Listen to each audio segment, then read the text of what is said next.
Aujourd'hui, on va voir une habitude quotidienne qu'ont beaucoup de pratiquants qui peut largement saboter leur sèche, qui aura tendance à limiter la perte de gras et à augmenter les risques de perte du muscle.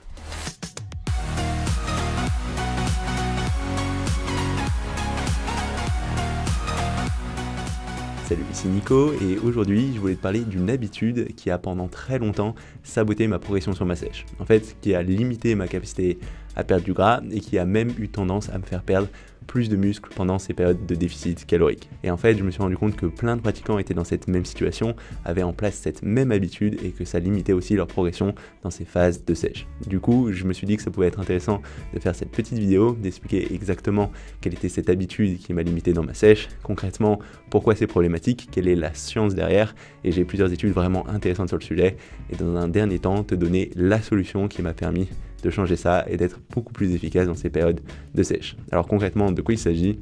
Et bien en fait, tout simplement, à chaque fois que j'allais me coucher, ce que je faisais, c'est que j'avais systématiquement mon portable avec moi et j'avais tendance à regarder des vidéos YouTube jusqu'à ce que je me couche. Et en fait, le fait d'avoir cet écran juste avant de dormir, ça a un impact très négatif sur la qualité et la quantité de ton sommeil. Alors tu dis peut-être, ouais, c'est pas si grave.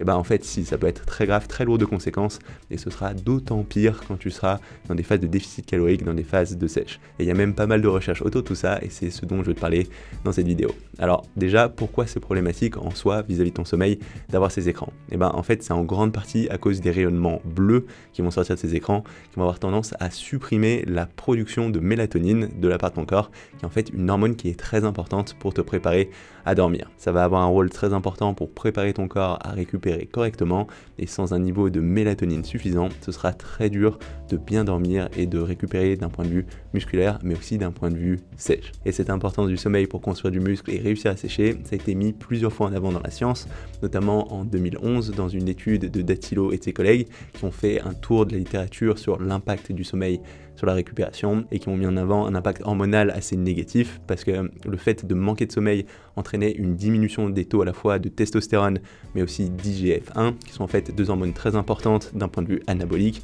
pour construire du muscle. Donc en les diminuant, ce sera à la fois plus dur de construire du muscle mais aussi plus dur de maintenir ta masse musculaire quand tu seras dans des périodes de sèche. Aussi dans cet article, il mettait en avant un impact négatif sur les taux de cortisol avec une augmentation chronique de cette hormone. Alors en soi, le cortisol, c'est pas une mauvaise hormone. D'ailleurs, c'est tout à fait normal d'avoir un pic de cortisol pendant tes séances d'entraînement. En fait, c'est l'hormone qui va être liée au stress.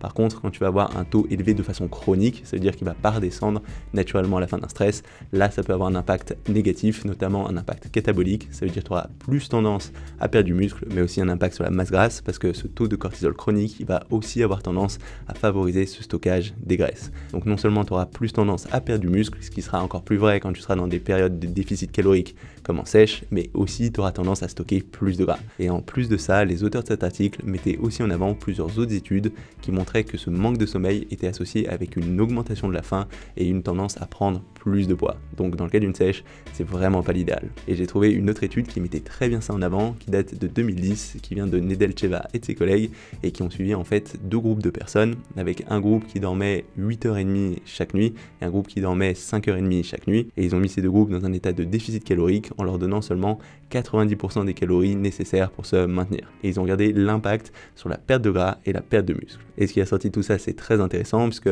en fait, les deux groupes ont perdu du poids, ils ont même perdu la même quantité de poids, tous les deux 3 kg en moyenne. Par contre, le groupe qui dormait plus a perdu 50% de graisse et 50% de muscle, alors que le groupe qui dormait moins a perdu 20% de graisse seulement et 80% de muscle. Ce qui veut dire que dans les mêmes conditions, le groupe qui dormait seulement 5 heures avait beaucoup plus tendance à perdre du muscle et beaucoup moins tendance à perdre de la graisse. Et au final, le groupe qui dormait plus avait réussi à brûler plus de 2 fois plus de graisse, alors que le groupe qui dormait moins avait tendance à brûler plus de 1,5 fois plus de muscle. Ça veut dire que concrètement, en période de sèche, si tu ne dors pas assez, tu auras beaucoup plus tendance à perdre du muscle et beaucoup moins tendance à perdre du gras. Donc les auteurs concluaient qu'avoir suffisamment de sommeil, c'était primordial pour la maintenance musculaire, en particulier quand tu avais un déficit calorique.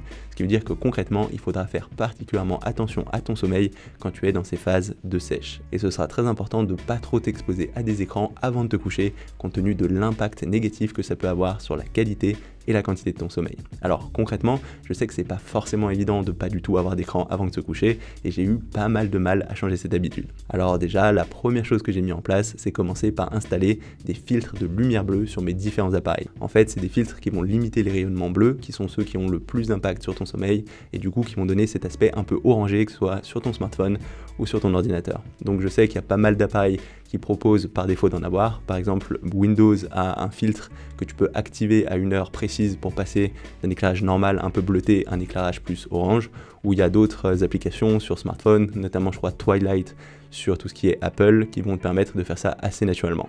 Donc c'est une première étape, ce ne sera pas forcément optimal, mais ce sera déjà beaucoup mieux que de ne rien avoir du tout. Ensuite, la deuxième chose que j'ai mis progressivement en place, ça a été le fait de complètement couper tous les écrans 30 minutes à 1 heure avant de me coucher. Alors ça, c'était moins évident parce que j'avais cette habitude d'être toujours sur mon smartphone, mais j'ai essayé de remplacer ça en me mettant à lire. Notamment, j'ai une Kindle qui me permet d'avoir plein de bouquins toujours avec moi, qui a un éclairage qui est relativement neutre, donc il n'y a pas ces émissions bleues qui peuvent être problématiques, et ça m'a permis petit à petit de changer mon rituel nocturne, de passer de cette habitude de regarder mon smartphone à l'habitude de lire, ce qui a fait une différence très sensible sur ma capacité à m'endormir. En tout cas, beaucoup plus vite qu'avant quand j'étais sur mon smartphone. Et enfin, la troisième chose que j'ai fait pour essayer de maximiser la qualité de mon sommeil, c'est essayer de m'assurer de n'avoir aucune pollution lumineuse dans la pièce dans laquelle je dors.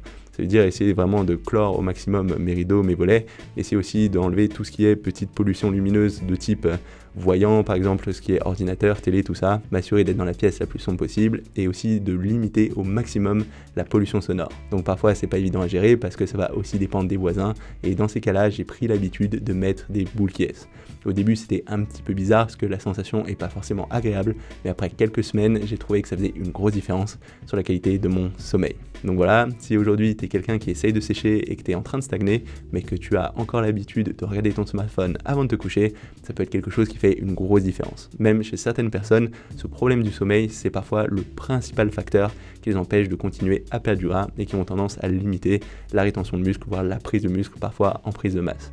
Et même si tu as une très bonne alimentation, même si tu as un très bon programme d'entraînement, si tu n'as pas ça bien en place, ça peut vraiment te limiter. Chez certaines personnes, c'est même le principal facteur limitant. Et ce simple fait de faire attention à cette exposition aux écrans, ça peut avoir un vrai gros impact et t'aider à relancer ça.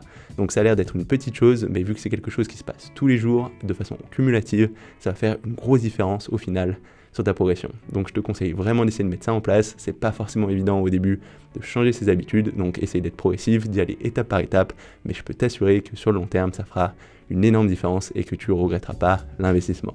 Voilà, c'est tout pour cette vidéo. Si jamais elle t'a plu, n'hésite pas à mettre un petit pouce bleu ou un petit commentaire. En particulier si tu as des ressources ou des expériences en lien avec ce thème, je pense que ça peut intéresser tout le monde. Aussi, si tu es en train de te lancer dans une sèche mais que tu vois pas trop comment faire, je t'ai préparé un petit PDF dans lequel j'ai résumé les principales étapes que je suis à chaque fois que je lance une phase de sèche. Donc n'hésite pas à télécharger ça en cliquant sous le lien sous cette vidéo ou sur la petite icône qui va s'afficher d'ici quelques secondes. C'est tout pour aujourd'hui et on se retrouve très rapidement. Salut!